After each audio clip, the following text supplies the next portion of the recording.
come on, I'm trying to work here. Well, hello there and welcome to another episode of glennzb TV, the show that puts glennzb into your TV.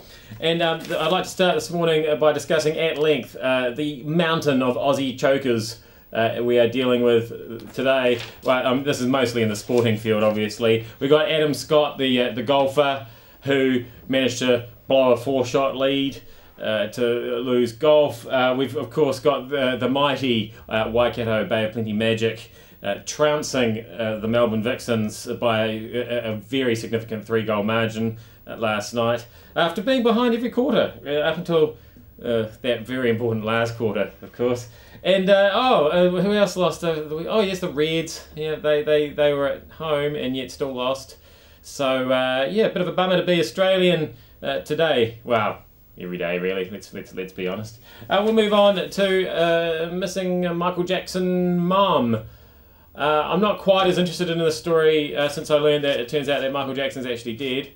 So I'm not even sure if she's actually technically his mum anymore. Is that how that works? Anyway, there's been varying reports across the weekend that Michael Jackson's mum is missing. Although, so Saturday night we had it reported missing by her nephew late Saturday night, and then somebody else says, oh no, hang on, she's with family members. So some people thought she was missing, some people didn't.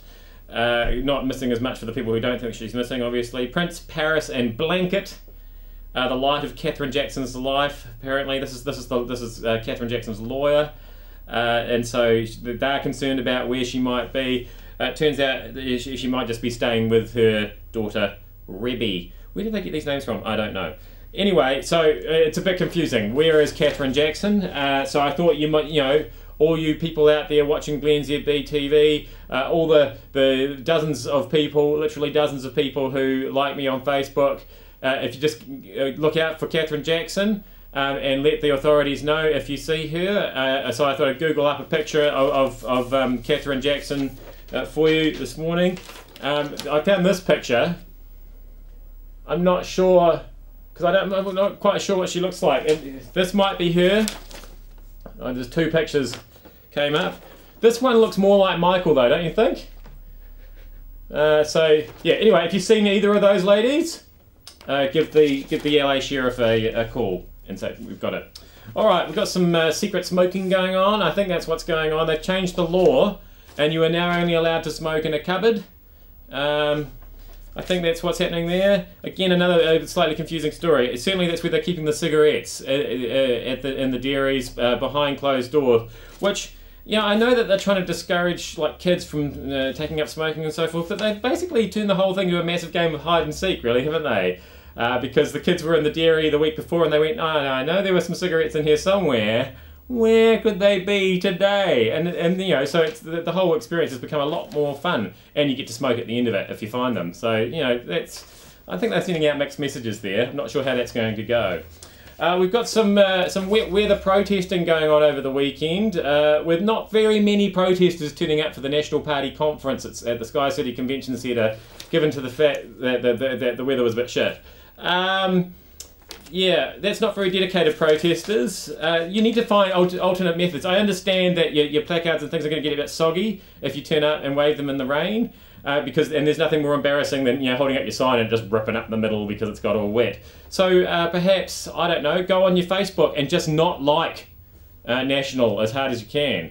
Maybe that's a nice dry way that you don't have to leave the house and protest that way. Just an idea. If you've got any other ideas on that one, feel free to let me know. And I'd like to finish today with the good news that fairies are in fact real. Because one turned up in the studio today. The Air New Zealand fairy, in fact, turned up for the Mike Hosking breakfast to give away some prizes or something. I've never really been a big, into fairies. Never been a big believer in fairies, but this one actually turned up today. I was a bit surprised that A, he was a bloke. B, he was just wearing a suit, and most surprisingly of all, that he had to ring the doorbell to get in, because in my experience of fairies, and mostly it revolves around teeth and $2 coins, I don't even remember a doorbell ringing at 1 o'clock in the morning. Oh, can I come in and take your tooth and here's the money? that I did not realise that was involved. Maybe I was just asleep and Mum let the fairy in. Maybe that's how that went. I'm not sure. But yeah, so I met a fairy today, but I had to let it in the front door. I figured that he would just be able to magic himself in, but apparently it doesn't work that way. And we've just got an extra little topic, which I didn't actually write. It says Ed has the best handwriting, because I did ask the question on Friday after a seemingly endless procession of helpers holding up the live sign. Yeah, all right, Ed. It's glennzb TV, not Ed TV. That's a completely different movie. Yeah, I did ask the question, who has the best handwriting? Ed seems to think that he has, although I can't even read that. And that's the sign that says he's got the best handwriting. So, yeah, I don't know, Ed. I think you're mistaken. I look forward to your comments on Facebook.